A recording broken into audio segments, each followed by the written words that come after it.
Buenos días, mis queridos hermanos. Le ruego a nuestro Dios que nos envíe su Espíritu, que nos capacite para poder entender su verdad, su realidad, su perspectiva. Hoy vamos a tocar un tema caliente para la Iglesia. Vamos a tratar de entender cuestiones que desgraciadamente no hemos entendido y por eso Dios nos dice que estas son oportunidades despreciadas. Como de costumbre, antes de entrar en el tema, os he traído unos textos para que podamos entender con mayor profundidad a dónde nos dirige Dios, qué es lo que nos trata de decir Dios, ¿verdad? Por lo tanto, oportunidades despreciadas, y veamos de lo que nos trata de hablar Dios. Para profundizar, como os he dicho, os he traído ciertos textos. Y un texto es la Gran Comisión, Mateo 28, 16 en adelante, que dice lo siguiente.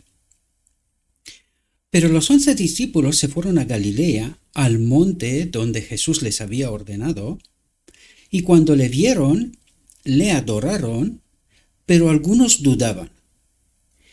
Y Jesús se acercó y les habló diciendo, y estad atentos aquí, dice, toda potestad me es dada en el cielo y en la tierra, por tanto, id y haced discípulos a todas las naciones, bautizándolos en el nombre del Padre, del Hijo y del Espíritu Santo. Aquí hay un tema, pero no voy a profundizar en esto ahora, ¿verdad?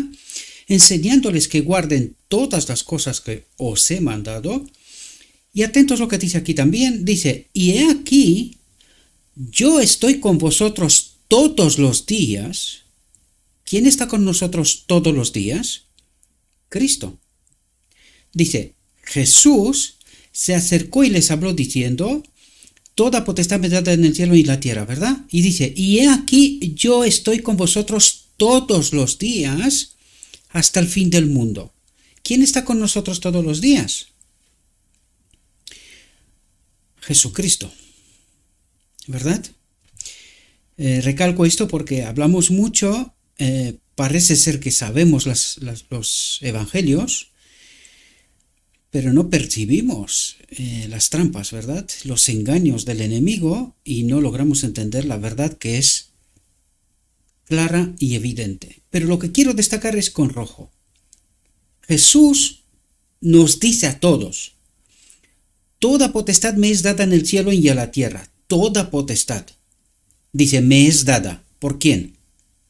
Por el Padre. Dice, por tanto, id y haced discípulos a todas las naciones, bautizándolos en el nombre del Padre, del Hijo y del Espíritu Santo. ¿A quién se dirige todo esto?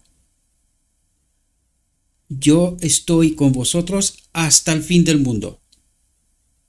A nosotros. Empezando con ellos y terminando conmigo o con cualquiera de vosotros. La Gran Comisión es dirigida a todos nosotros, sin excepción.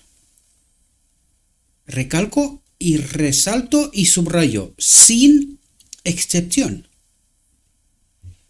Bien, para que podamos entender por qué digo lo que digo, fijaos, Felipe, el diácono, porque quiero traer algo a vuestra atención y a la iglesia, ¿verdad? Algo que hemos pisoteado y que es el Evangelio. Lo que os leo aquí lo encontraréis en el Wikipedia, ¿verdad? He cogido un texto generalmente y comúnmente aceptado, ¿verdad? Y está en Wikipedia, porque necesitamos saber quién es Felipe, ¿verdad? Aunque en Hechos relata sobre él y sus obras, pero vamos a ver lo que nos cuenta Wikipedia, ¿verdad? Sobre él. Y nos dice, Felipe, el diácono. ¿Qué era Felipe? Un diácono.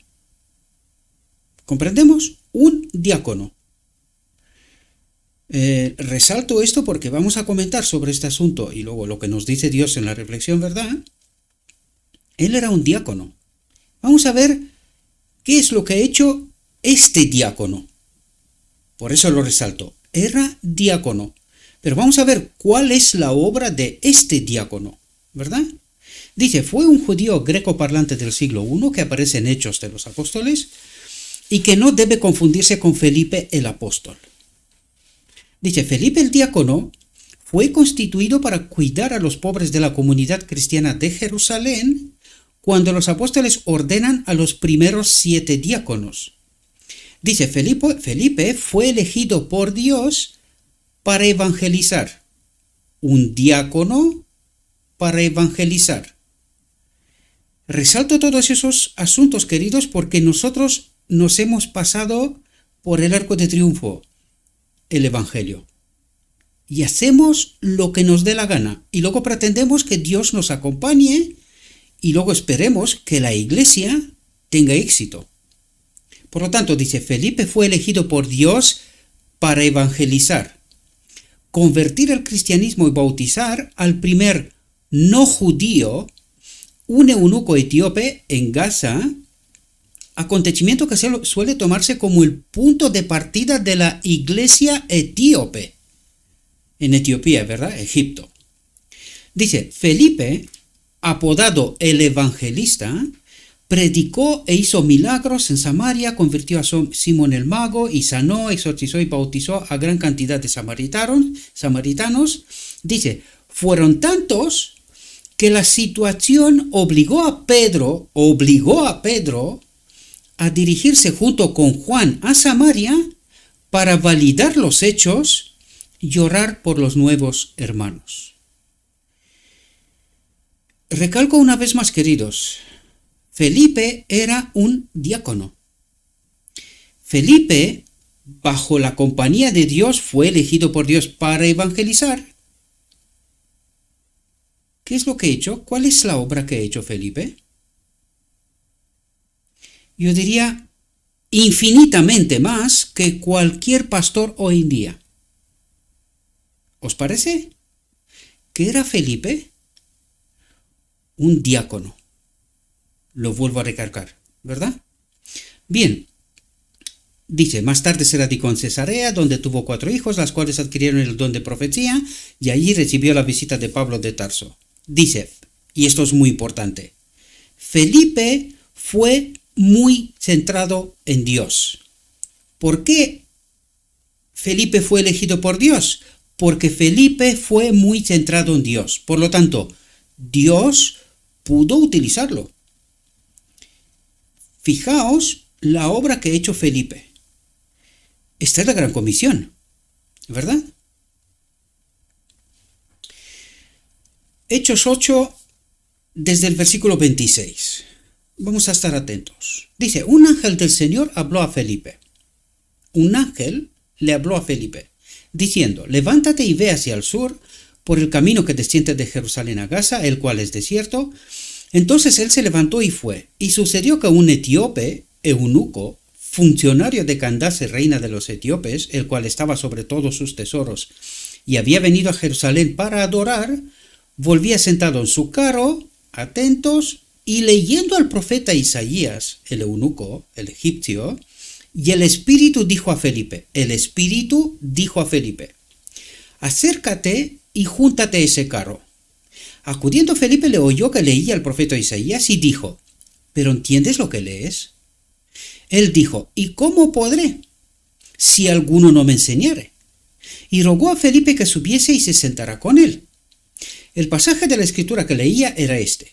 Como oveja a la muerte fue llevado, y como cordero mudo delante del que lo trasquila, así no abrió su boca.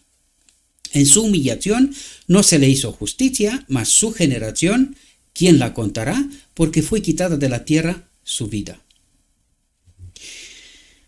Respondiendo el eunuco dijo a Felipe, te ruego que me digas, ¿de quién dice el profeta esto?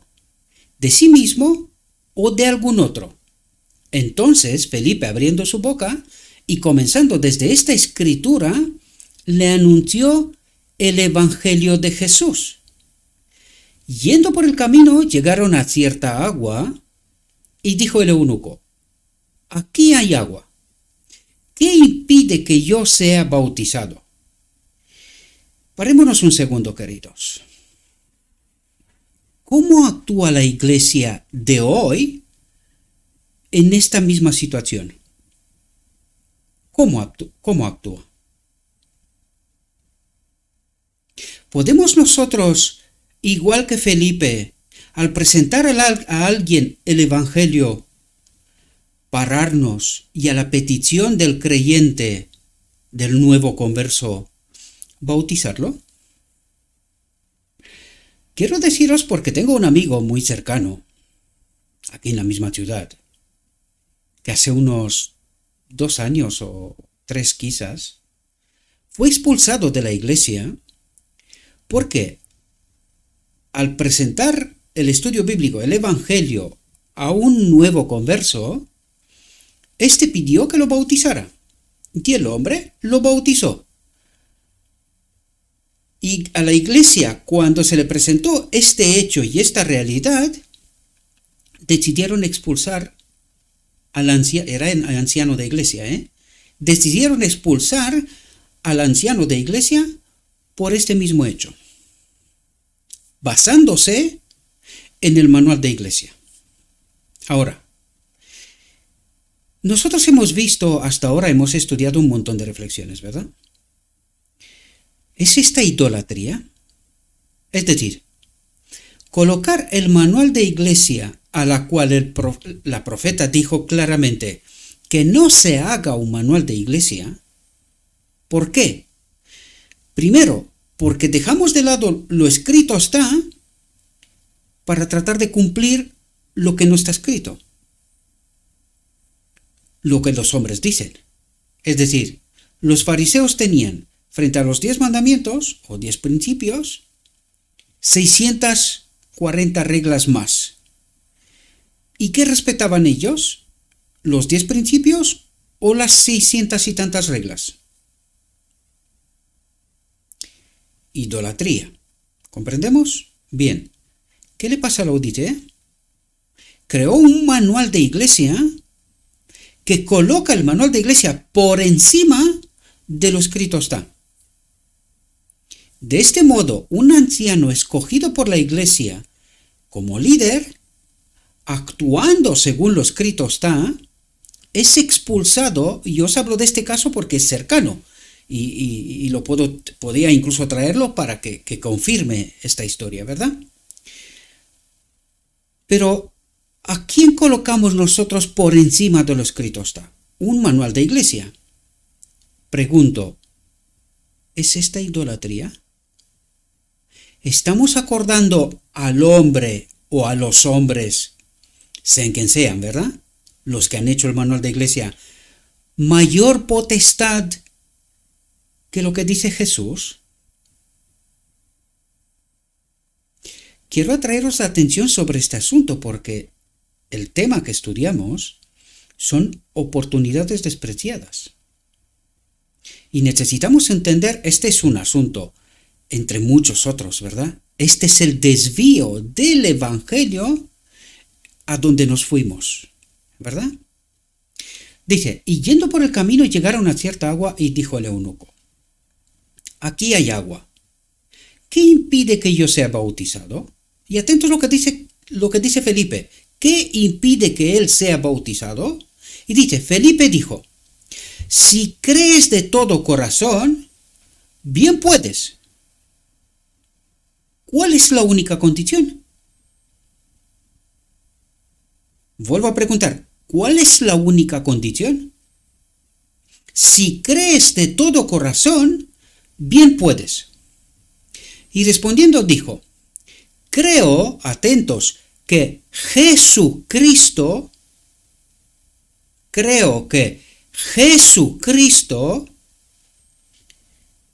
¿cuál era la fórmula en el principio? En el nombre del Padre, del Hijo y del Espíritu Santo, ¿verdad? ¿Qué fórmula utilizo aquí, Felipe? Creo que Jesucristo es el Hijo de Dios. Cristo en sus dos naturalezas, ¿verdad? Jesús, naturaleza humana, Cristo, naturaleza divina, o el Espíritu Santo si queremos. Y mandó parar el carro, y descendieron ambos al agua, Felipe y el eunuco, y le bautizó. Cuando subieron del agua, el Espíritu del Señor arrebató a Felipe, y el eunuco no le vio más, y siguió gozoso su camino. Efesios 2:10 dice, porque somos hechura suya. ¿Quiénes? Todos. Porque somos hechura suya. Creados en Cristo Jesús.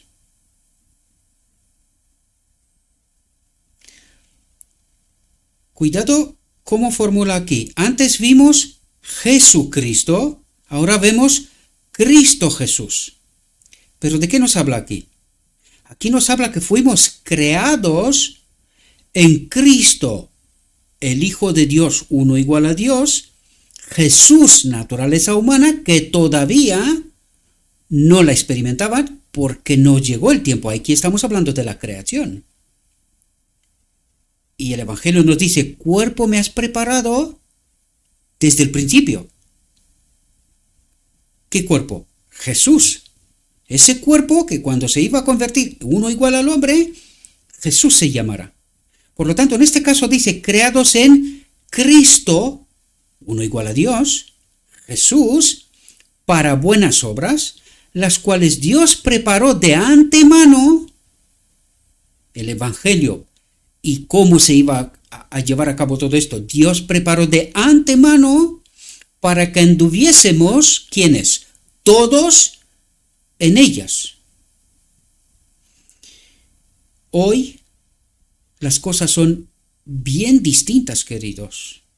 Nueva organización, nueva teología, libros con otra filosofía, con otra teología.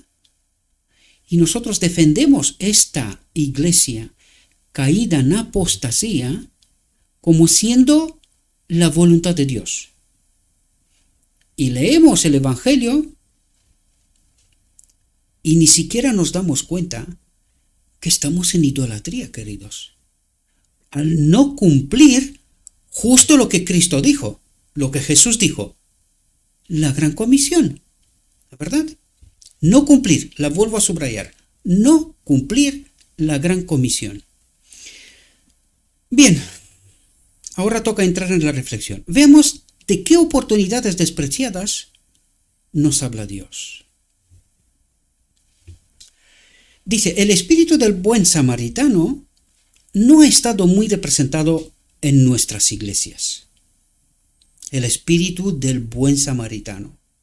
Dice, muchos necesitados de ayuda han pasado de largo o han sido pasados de largo, como el sacerdote y el levita pasaron de largo ante el forastero herido y magullado que se había dejado morir en el camino. Dice, los mismos que necesitaban el poder del sanador divino, el poder del sanador divino. ¿Sanar de qué? ¿Solamente de hambre, de heridas? ¿De qué? ¿Sanar de qué? De la separación de Dios, de pecado. Esta es la sanación que Dios quiere darnos. Recuerden la obra de Cristo. Él vino a hacer una expiación, la expiación, unirnos a Dios. Esta es la sanación que Dios quiere hacer. Y esta es la sanación que Él espera de nosotros que hagamos.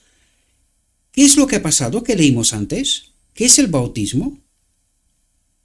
Una profesión de fe de que queremos ser unidos a Dios.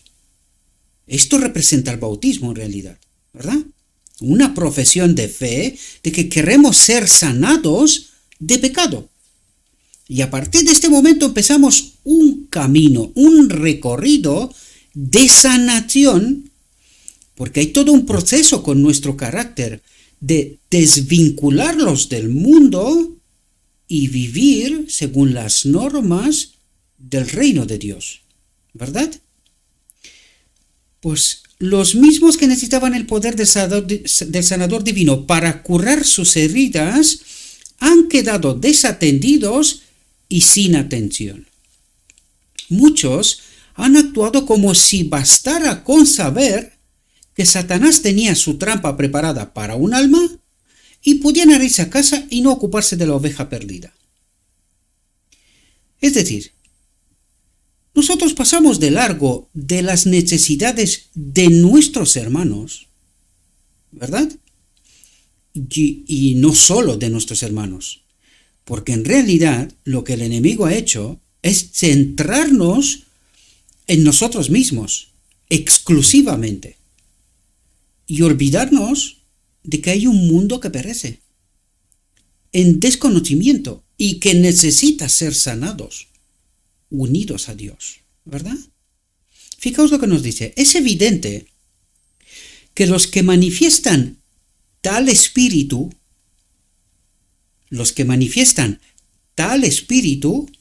no han sido partícipes de la naturaleza divina, del Espíritu Santo de Dios, no han sido partícipes de la naturaleza divina de Dios. ¿Quién es el Espíritu Santo? La naturaleza divina. El otro día os dije yo, en el santuario vemos la mesa de los panes con 2 coronas, rodeada de 2 coronas, que representan al Padre y al Hijo, y enfrente la lámpara. Y os dije que la lámpara representa la naturaleza divina, el medio o la herramienta, permitirme por decirlo así en un lenguaje nuestro, ¿verdad? La naturaleza divina es el medio por el cual Dios obra en el hombre. Y aquí nos habla de 2 herramientas.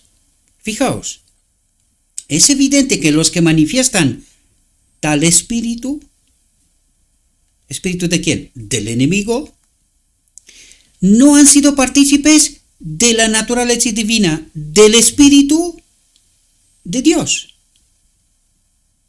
¿Comprendemos de lo que nos está hablando? Y dice, sino de los atributos. ¿Qué son los atributos? El carácter, sino del carácter del enemigo, de la ley del enemigo. ¿Qué ley? De la muerte, ¿verdad? La ley de la muerte. Y no hemos sido partícipes del carácter, de la ley, de la naturaleza divina de Dios. Es evidente que los que manifiestan tal espíritu no han sido partícipes de la naturaleza divina del Espíritu Santo, naturaleza divina de Dios, sino de los atributos del enemigo de Dios. ¿Dónde? ¿En la iglesia?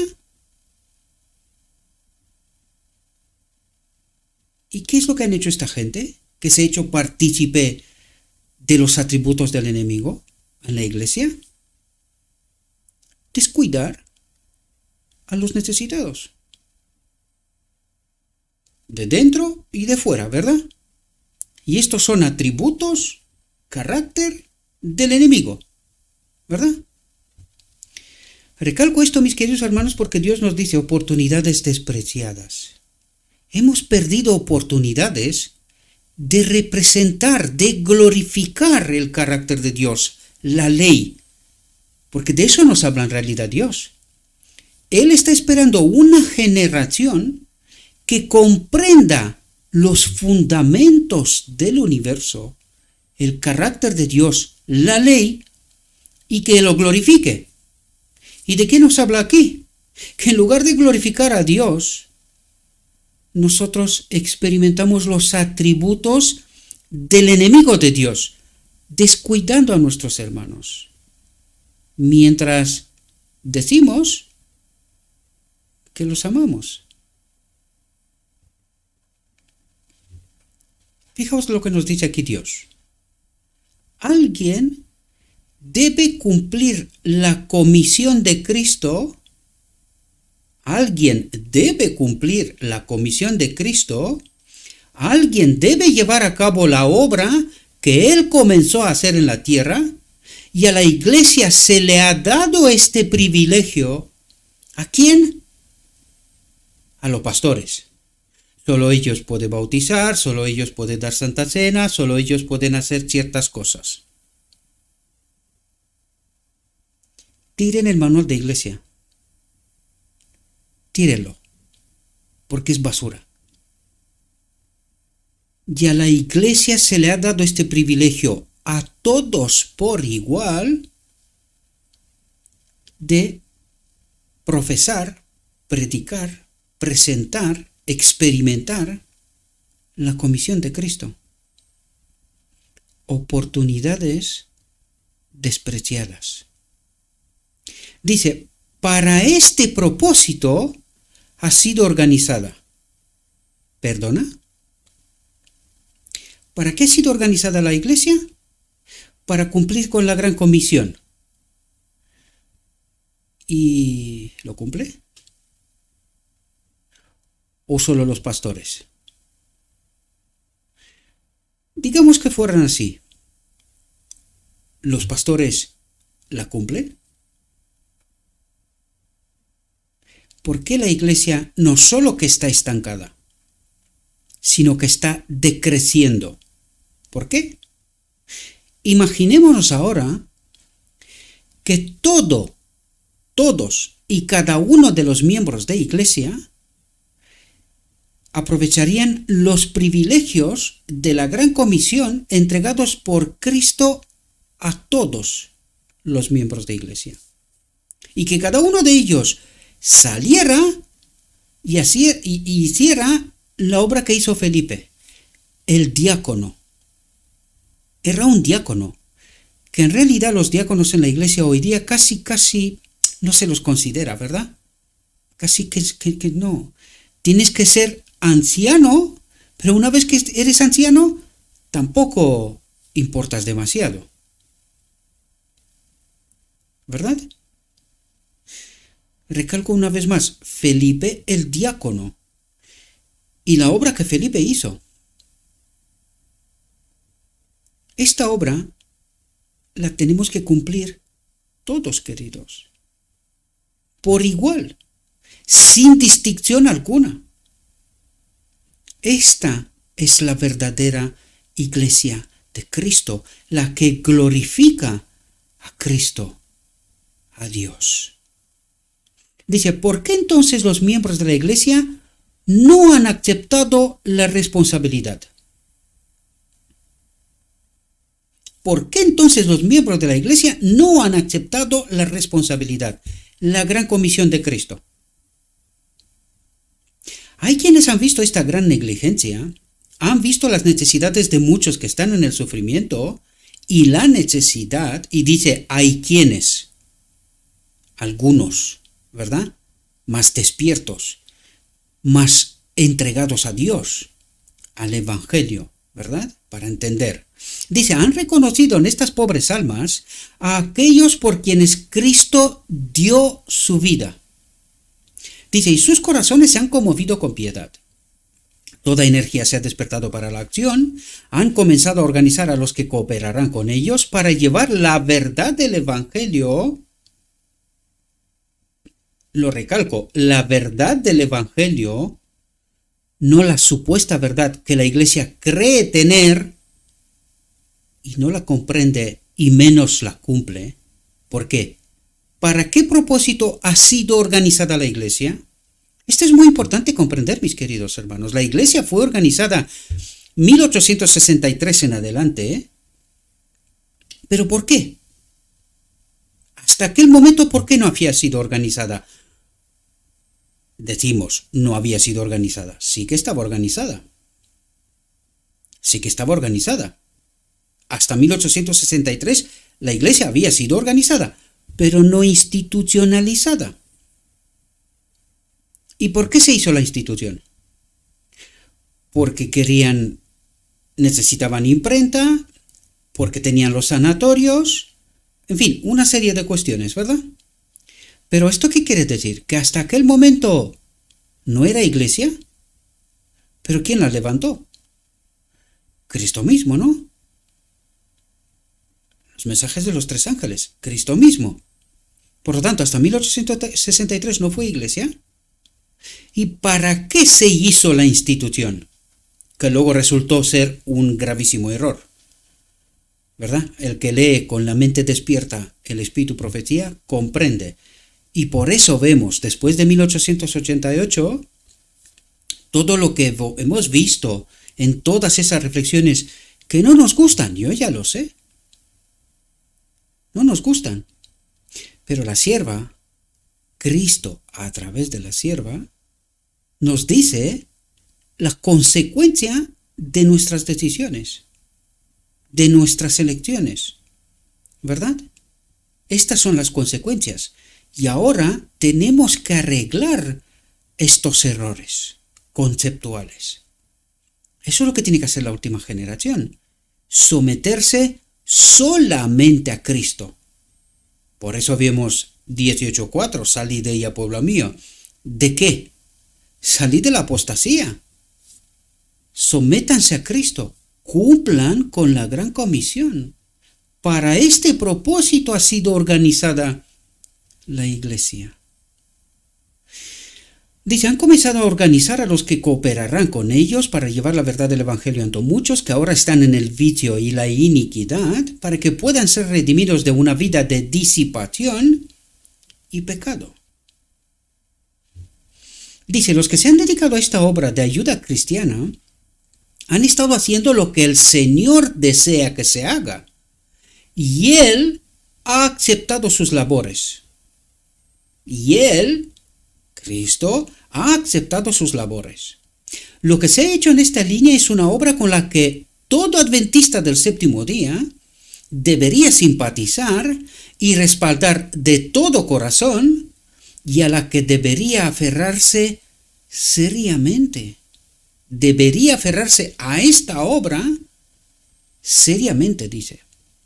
Al descuidar esta obra que está dentro de sus propias fronteras, es decir, en el marco de la iglesia, al negarse a llevar estas cargas, la iglesia se encuentra con una gran pérdida, dice.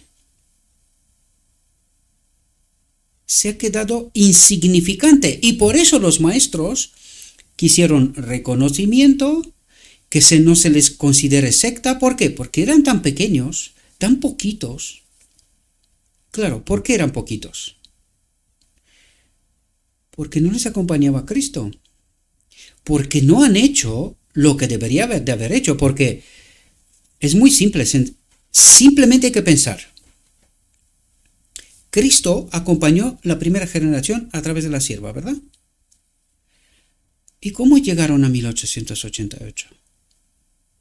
¿Qué ha pasado? ¿Cuáles son los hechos que ha hecho que 1888 resulte una realidad, desgraciada realidad? ¿Qué ha pasado? Nos toca estudiar, queridos. Yo ya os lo dije, que entrar en la iglesia, este es solamente el primer escalón. Es entrar en el camino correcto. Pero que hay que recorrer muchísimo, muchísimo. Hay que entender el Evangelio, hay que entender el Espíritu Profecía, hay que entender nuestra historia y hay que entender nuestra realidad.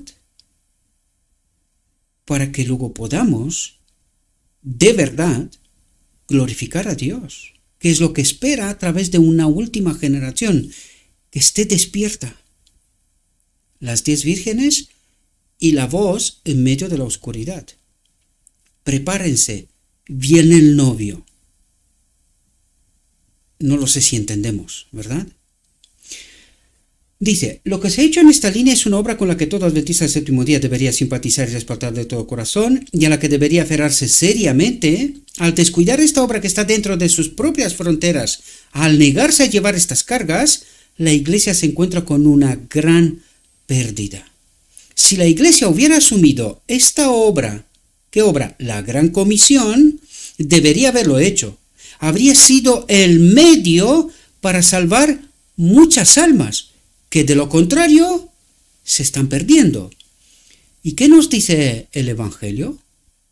¿En manos de quién será pedida esta sangre?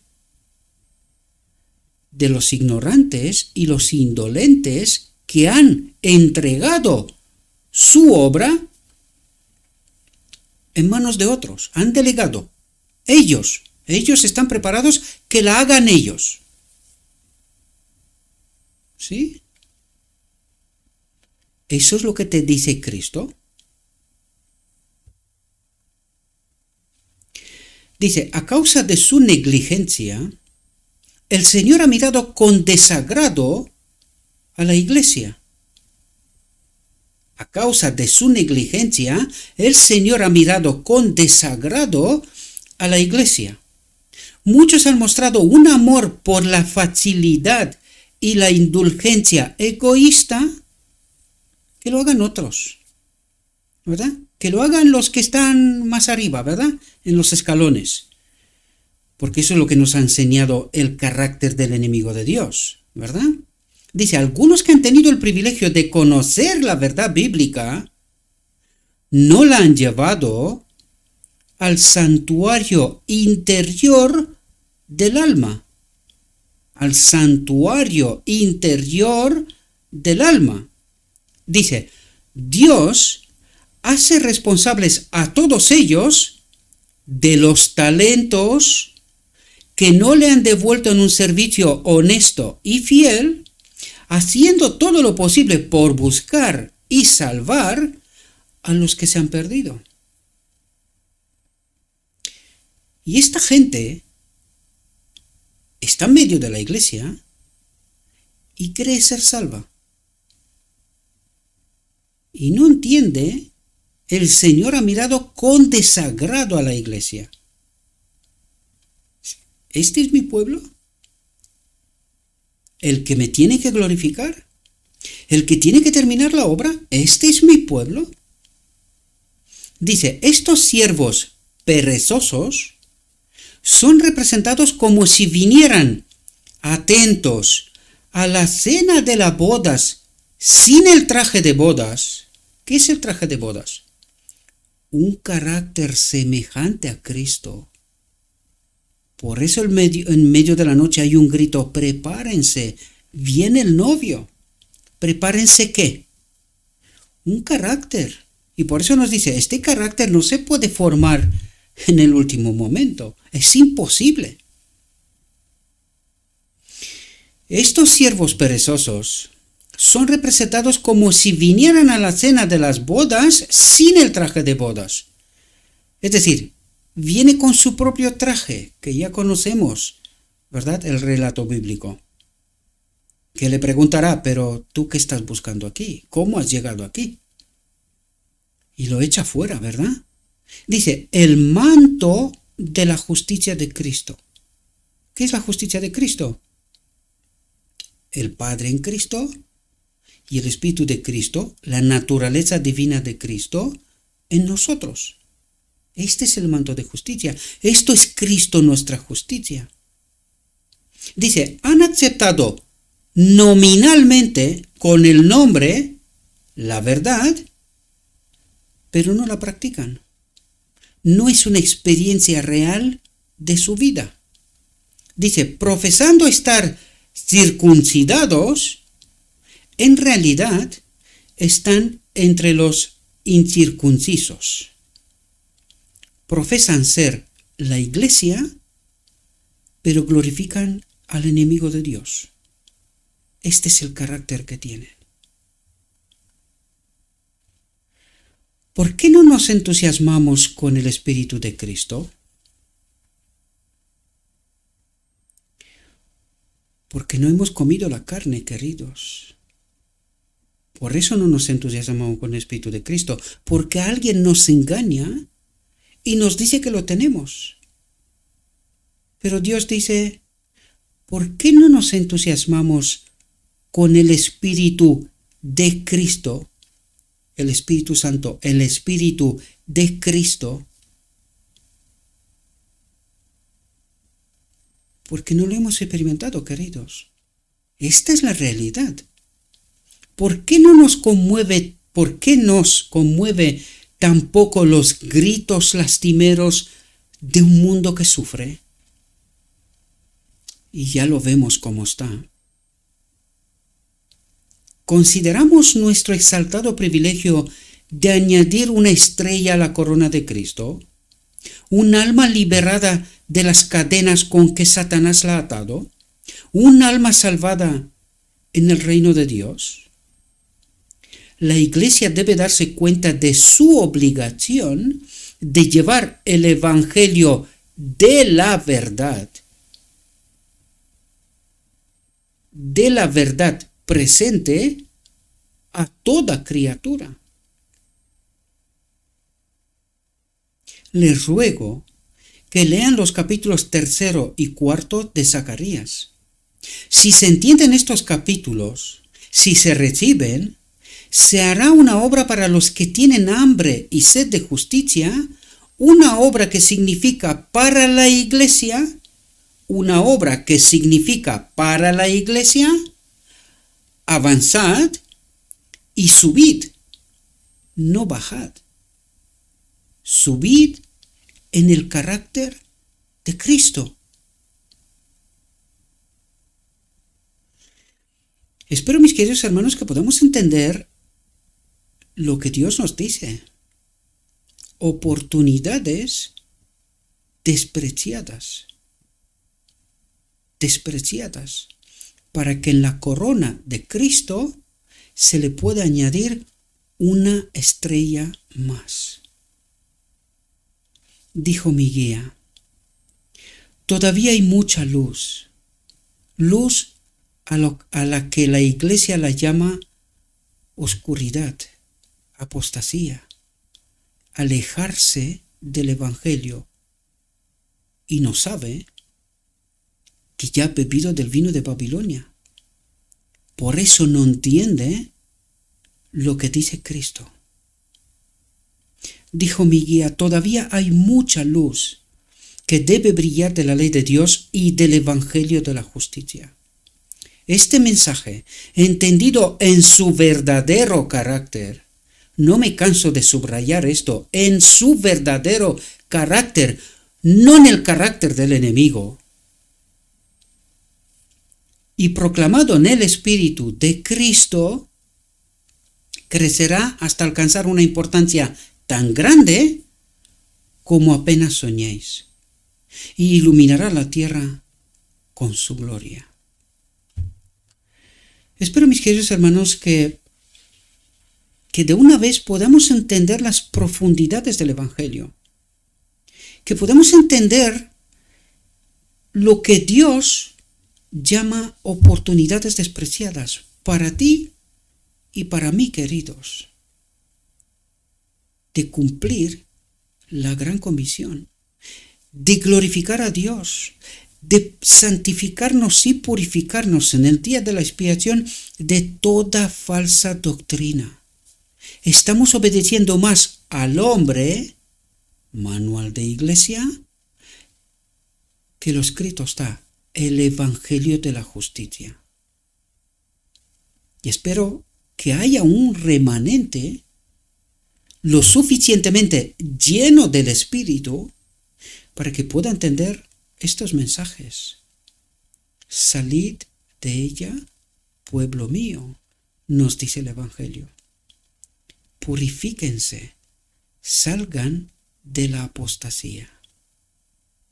Le ruego a nuestro Dios que nos envíe su Espíritu, mis queridos hermanos, que nos ayude a entender el verdadero Evangelio de la justicia y que entendiendo hagamos una elección, glorifiquemos a Dios y que Cristo pueda abandonar el lugar santísimo, que vayamos a la boda del Cordero, que la expiación se complete, que estemos unidos a Dios, separados del pecado, no de Dios.